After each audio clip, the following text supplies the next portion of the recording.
Buenas tardes, volvemos a Pauta Semanal. Soy Juan Francisco Miranda y me acompaña Cristian García, Hernán Ferreira y Gabriel Vega para seguir conversando respecto a la semana noticiosa en materia principalmente de lo que está haciendo el gobierno y el manejo de esta crisis sanitaria y hay que agregar crisis económica también porque las cifras ya lo están demostrando.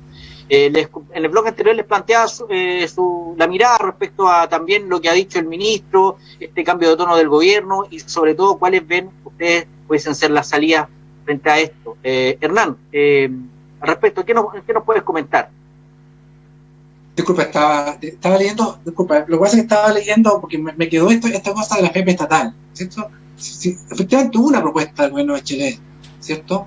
Pero no recuerdo, y viendo las noticias, que nunca llegó a votaciones. Que proyectos pueden haber, pero que se haya decidido el gobierno a que se votara, no hubo, a votación no hubo. Estaba en el proyecto de pensión, Hernán, pues estaba en el proyecto de pensiones donde se iba a cotizar un 5% adicional y una parte iba a ser de los trabajadores y otra parte le iba a cotizar el empleador y que el ente que iba a administrar esta adicional era la FP estatal, pues estaba en ese mismo proyecto de ley. Bueno, pero faltaron votos. Pero el punto es, ¿por qué tú no ves por una FP estatal sola? ¿Ah? ¿Por qué no la haces? ¿Ah? Y creas un proyecto con FP estatal sola. ¿No? Bueno. Pero más allá de... Pero es que mira, si ya le están asignando recursos claro, para administrar... Lo que tú estás planteando...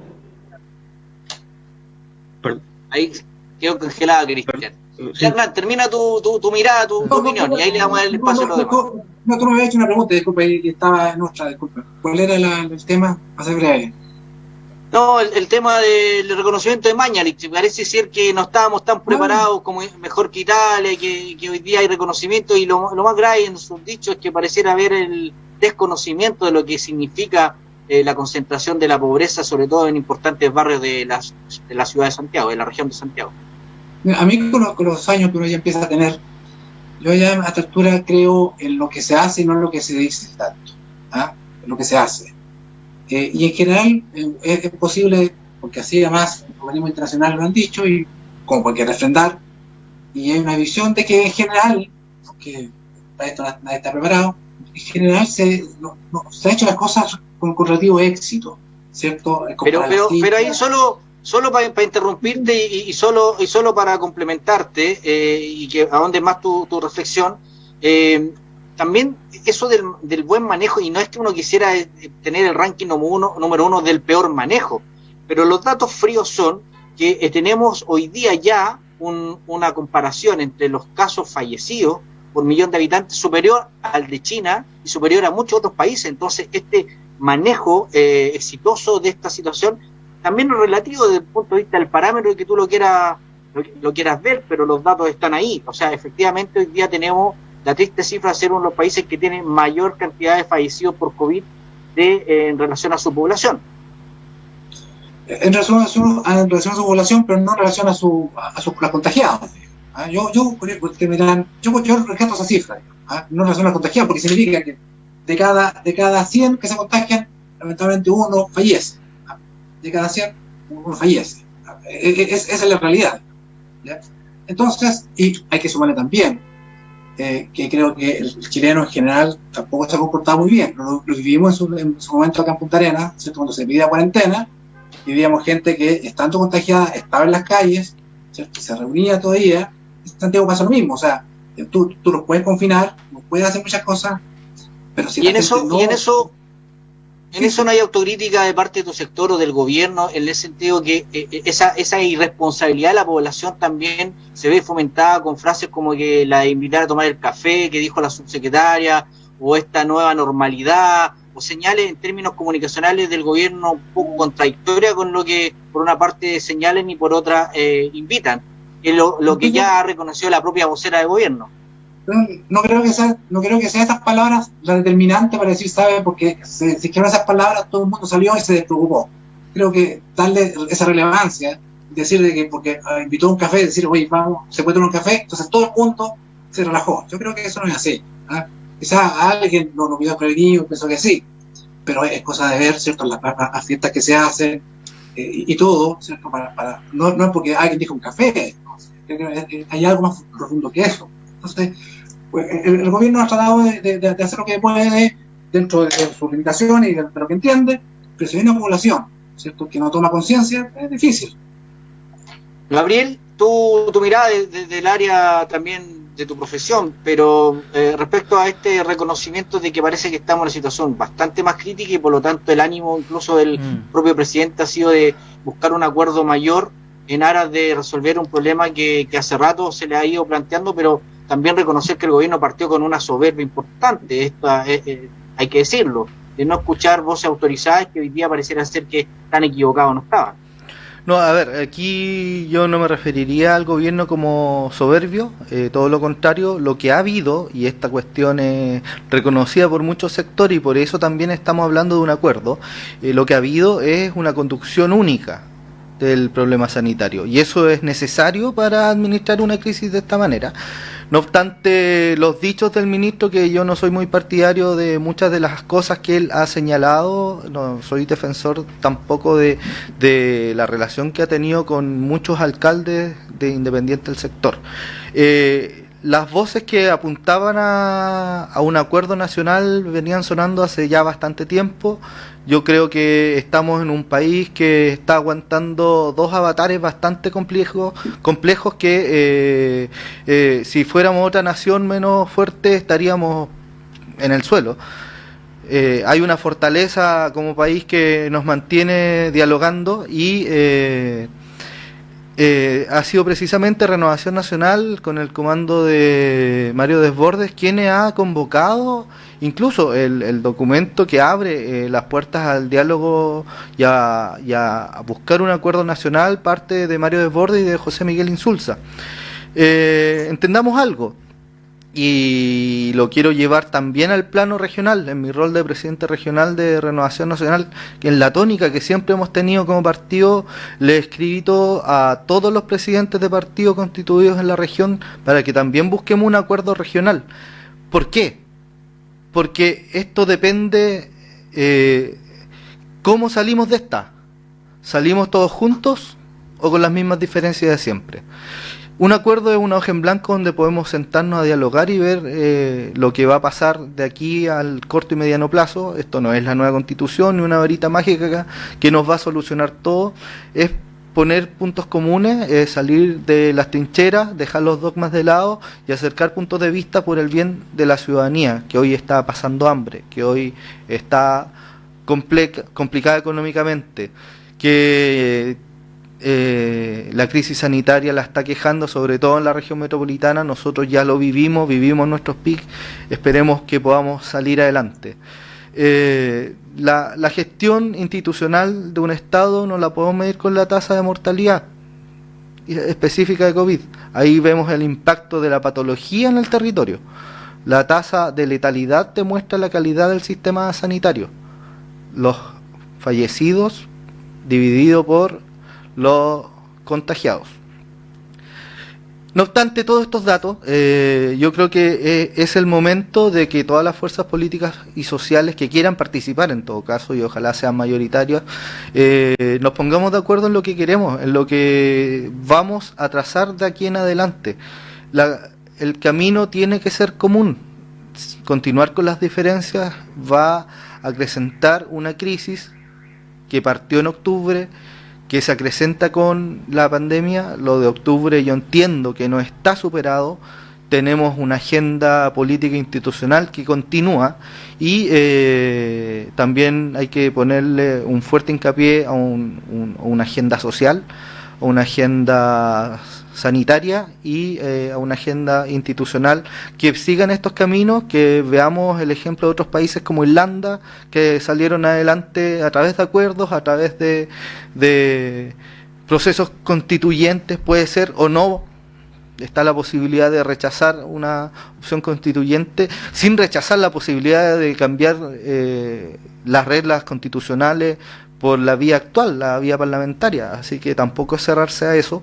Y desde Renovación Nacional siempre hemos llamado al diálogo, desde el retorno a la democracia, de la mano de grandes líderes, hemos seguido esa tónica, y yo creo que si no nos ponemos de acuerdo ahora, y hago también el llamado a las fuerzas regionales a que aprovechemos la oportunidad de ponernos de acuerdo y veamos la región que queremos también para el futuro próximo. Cristian, un acuerdo como el que está planteando el gobierno, yo creo que también compartir lo que mi reflexión, es acuerdo en la medida que se esté dispuesto a escuchar las ideas que no son propias y tratar de implementarlas, porque en realidad si se trata de generar un espacio solo para validar la idea de un solo sector, mucho acuerdo no se va a lograr, y frente a eso no tenemos espacio ni tiempo para perderlo en discusiones o en reuniones que a nada van a conducir. En ese sentido, ¿le cree al gobierno este nuevo ánimo de efectivamente escuchar no solo a la opinión de su propio sector, sino que a opiniones de otros sectores políticos, y también hay algo muy importante, de otros sectores sociales y organizaciones sociales que frente a este tema tienen mucho que decir y mucho que aportar? Sí, te me adelantaste a lo que yo iba a plantear, efectivamente. Parte de tu pregunta lo contempla. Pero yo no he visto y jamás se va a ver a un partido político que llame al no diálogo, porque los partidos están hechos para el diálogo, y por eso el Parlamento se llama Parlamento, porque es para ir a parlamentar. Entonces, esto de hacerse o arrogarse la facultad de diálogo o la actitud conciliadora, me parece a mí que ya parte con una soberbia, porque todos los actores políticos, todos los partidos políticos están llamando al diálogo. Ahora, dicho eso, también hay una cosa interesante. Cuando uno habla de llegar a acuerdos, primero es porque hay propuestas. Y las propuestas evidentemente le corresponden a quien conduce el gobierno, porque el que está a cargo del gobierno está a cargo del Estado. No le corresponde a la oposición administrar el Estado, le corresponde al gobierno. Por lo tanto, las propuestas tienen que venir en su mayoría canalizadas, encauzadas a través del gobierno. Ahora bien, dicho eso, y si queremos diálogo y acuerdo, es porque un acuerdo significa conciliar puntos de vista que discrepan respecto de la misma materia. Entonces, primero tiene que haber una materia, que es la propuesta. Segundo, tiene que haber una discrepancia. Y tercero, tengo que estar llano a poder acercar puntos de vista, lo que significa a renunciar a ciertas posiciones para entender las del otro y aceptar un poco las del otro. Es una cuestión de dos partes, donde se trata de llegar a un justo medio, que no necesariamente es la mitad. Entonces, primero yo le quiero colocar ojo al tema semántico de lo del diálogo. Aquí nadie es exclusivo ni tiene el monopolio del diálogo. Todos los partidos llaman al diálogo y por eso existe un parlamento. En segundo término, para que uno pueda hablar de acuerdos hay que tener primero las propuestas. Y luego, cuando uno discrepa, si uno quiere llegar a acuerdo, claro, hay que ceder. Pero acordar no significa someterse. Entonces, si el gobierno pretende que aceptemos como oposición a rajatabla las tonteras que se le ocurren, está muy equivocado, no ha entendido lo que es ni el diálogo ni el acuerdo. Y lo otro, que las propuestas tienen que ser reales y tienen que ser aterrizadas para el Chile real. Y cuando escuchamos a un ministro que tomó decisiones pensando en que en Chile era distinto y no se había dado cuenta del nivel de hacinamiento, no se había dado cuenta de la fragilidad de las familias, en la dependencia del empleo y en la precariedad de la clase media, entonces, primero, sopesemos bien el diálogo, sopesemos bien las propuestas, sopesemos bien el acuerdo. Hay que hacerlo, sí, pero hay que hacer cuestiones reales, y para eso las cifras son fundamentales. Entonces hay que tener gente cuerda en la mesa y no gente que está hablando disparate. Ahí, volviendo a Gabriel, a nivel regional, ¿existe alguna bajada? Tú eres el único presidente de partido acá. Bueno, Hernán también es mi presidente comunal, pero como presidente regional, esta mirada ya tiene su bajada a nivel regional, del intendente convocar a los partidos políticos, no solo de su sector, para buscar también acuerdos que podamos aplicar y que vayan en directa relación a ayudar, en este caso, a las familias magallánicas, a las pequeñas y medianas empresas. ¿Hay alguna estrategia, como dice Cristian, una propuesta base sobre la cual complementarla con ideas, con otras alternativas, y principalmente capacidad de tomar decisiones y no pedir cansable, porque cansa, permanente consulta a Santiago o al nivel central? Sí, yo soy convencido que la gestión local es la principal herramienta contra el centralismo. Así que, mira, a nivel de gobierno desconozco si es que hay un llamado a convocar. Lo que sí sé que hay, no lo hay, una porque agenda. Si tú eres presidente de RN y no lo sabes, es porque no lo hay. No se me ha comunicado. Si no, te estarían al principal partido de no gobierno, obstante, no se le convoque. Sí, déjame seguir. Creo lo mismo, pero tengo que saber, a ver, de lo que se nos ha comunicado ahora último y los últimos encuentros con el gobierno regional es de que sí hay una mirada regional, sí hay una agenda, hay resultados de mesas sociales y técnicas sobre COVID y la autoridad tiene una mirada y una posición con respecto de cómo salir adelante de esto. Yo personalmente, en nombre de Renovación Nacional, hice un llamado abierto a los partidos políticos constituidos en la región para que veamos la forma y la ruta que debiese tener un acuerdo de este tipo para apoyar esa medida o esa propuesta o ver las posibles discrepancias para llegar a un acuerdo. Lo que sí es que entiendo de que la región tiene la posibilidad de establecer un acuerdo de cómo plantearse el futuro con respecto a sus inversiones, con respecto a la forma en que vamos a convivir de aquí en adelante, aunque no les guste, es como la nueva normalidad, sí, cómo vamos a enfrentarnos entre nosotros desde mañana, y entiendo de que lo generado a nivel nacional es replicable completamente a nivel local. Yo quise tener la iniciativa en base a un trabajo institucional y la convocatoria parte de eso, ya que es un diálogo, sí tiene una hoja en blanco que es la ruta, pero sí entiendo que hay una propuesta del gobierno regional. Hernán, ¿hay alguna propuesta de tu partido a nivel regional frente a estos problemas que estamos teniendo también en la economía? Afortunadamente las cifras desde el punto de vista de los contagios han ido disminuyendo o a lo menos se ha mantenido estable, no han habido crecimientos de un día a otro muy significativos. En ese sentido hay que reconocer que como la infraestructura solo ha estado dando la respuesta adecuada, pero vienen estos otros efectos que son económicos. Frente a eso, ¿la UDI ha planteado propuestas al gobierno o han sido convocados por el gobierno regional a tener esta primera construcción de propuesta base? Mira, para serte sincero, digamos, por lo menos a mí no se me ha comunicado desde la directiva regional. Puede haber sido, yo tengo que ser bastante franco con las cosas cuando las sé, cuando no las sé, no voy a andar inventando cosas. No desconozco si realmente. Entiendo que hay una mesa política, en fin, qué sé yo, pero yo no desconozco si la UDI ha sido convocada especialmente para un acuerdo desde la Intendencia, no desconozco. Ahora, cuando la oposición, ¿cierto?, señala de que el gobierno tiene que ceder, o sea, el gobierno que se dio en lo fundamental, digamos, en cambiar la Constitución, o sea, y de octubre lamentablemente ha seguido cediendo. Entonces, claro, yo creo que cuando Cristian dice que hay gente cuerda, que no hay gente cuerda en el gobierno, que dice por disparate, bueno, se hace más difícil el diálogo. O sea, ¿no? Porque claro, uno podría decirle, ¿cierto?, que tiene a una presidenta que dice que tampoco sabe de la realidad del país, digamos. Entonces uno empieza cuando tú quieres diálogo, ¿cierto?, uno puede empezar a descalificar a tu interlocutor, ¿cierto?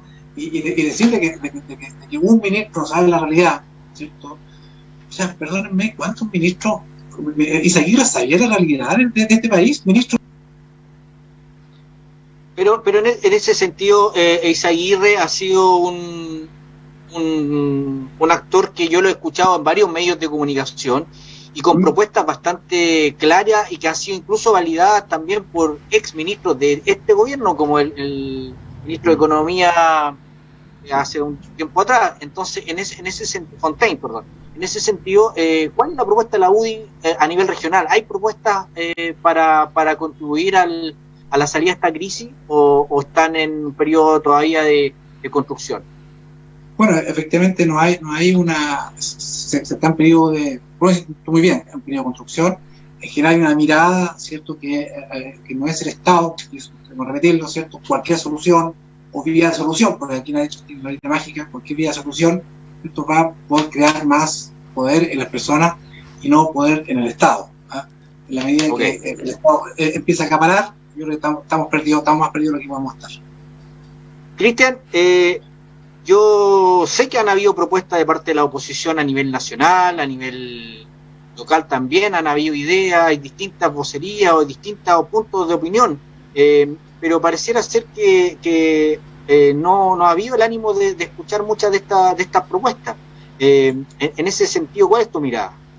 Bueno, efectivamente, yo creo que es bueno que lo pregunte y te lo agradezco, porque en realidad lo primero acá es que mencionar de que el presidente cedió en el cambio de la Constitución. Primero, aquí lo que se va a hacer es un plebiscito, y eso no tiene nada que ver con la crisis que estamos viendo hoy día con el tema del coronavirus. Mezclar el coronavirus y la crisis económica que genera esta pandemia con el estallido social son cuestiones distintas. Entonces, también no mezclemos las cosas, porque si no vamos a terminar, ¿sobre qué nos vamos a poner de acuerdo? ¿Sobre cómo abordamos la economía en este tema de pandemia? ¿O vamos a volver a la discusión del 18 de octubre? ¿O la discusión del 18 de octubre la vamos a tener cuándo? Entonces, ordenemos las cosas, porque no vamos a poder discutir todas las cosas juntas. Hay que hacer un protocolo. Ahí claramente se nota que los partidos de gobierno no tienen claro sobre qué quieren llegar a acuerdo y sobre qué quieren dialogar, porque están mezclando las dos cosas. Sobre las dos cosas, mira, si los que llaman al diálogo pasan interrumpiendo, además. Lo otro. Termina. Lo otro, cuando fue el estallido social, inclusive antes, cuando se estaba discutiendo la reforma tributaria, y a mí me consta, participamos en varios aspectos, en entregar propuestas, en revisar, ¿cierto?, y en acercar diálogo respecto de las distintas leyes que se están tramitando respecto a los distintos temas. Los partidos políticos de oposición hoy día, por lo menos la Democracia Cristiana en el Frente Profesional, está trabajando también, están haciendo propuestas. Entonces, nosotros estamos construyendo porque el rol de la oposición es que el gobierno, claro, efectivamente, hacer que el gobierno haga un buen gobierno, pero tampoco es colocarle zancadillas para que el gobierno se equivoque y al país le vaya mal. El punto está que el gobierno no ha querido escuchar, no ha querido entender y manifiesta una actitud de soberbia, como aquí te las traigo Peter y yo me las sé todas, y resulta que después revelan que tomaron decisiones sin conocer los datos. Entonces, eso es temerario, derechamente irresponsable, tomar decisiones sin conocer los antecedentes y sin conocer los datos. Entonces, y también, insisto, si uno quiere acordar y dialogar, tiene que estar dispuesto también a recibir las críticas, ¿ah? Y esto no puede ser, oye, aquí vamos a hablar solo de tal cosa y no quiero que me critiquen. No, pues si una autoridad tendrá que estar sometido a la crítica y al escrutinio público, y por otro lado, el Parlamento es para hacer todas estas discusiones de propuestas, ¿cierto? Pero los partidos hacen un trabajo prelegislativo, por así decirlo, un preacuerdo, ¿cierto?, para que una vez que entremos en el proceso de votación las cosas fluyan más rápidamente. Pero no hay que olvidarse que hay mucho del trabajo depende del Ejecutivo, porque hay varias medidas que son exclusivamente de materia ejecutiva y no requieren modificaciones legales para que se implementen. Bueno, como ya estamos concluyendo pauta semanal, como toda esta semana, como dicen los amigos periodistas de las comunicaciones, noticia en desarrollo, los temas que hemos abordado acá son puntos de vista que pretenden esta discusión trasladarla a los hogares, a los grupos de amistades, porque en realidad estamos convencidos como programa y también como actores, también todos tenemos una mirada política, de que la única manera de salir de los problemas es de manera unida, y en ese sentido buscar el bien común. Y para buscar el bien común también se requiere algo básico para cualquier proyecto, que tiene que ver con la generosidad y la capacidad de empatía. Así que empatizamos con los chilenos que también lo están pasando mal, y frente a eso queremos proponer un espacio de discusión y diálogo como el que se hace toda la semana en este programa Pauta Semanal. Que tengan un buen fin de semana, una semana mejor aún, y a cuidarse y seguir respetando y sobre todo cuidando a todos nuestros seres queridos. Un abrazo, hasta la próxima. Polar Comunicaciones, radio, televisión e internet.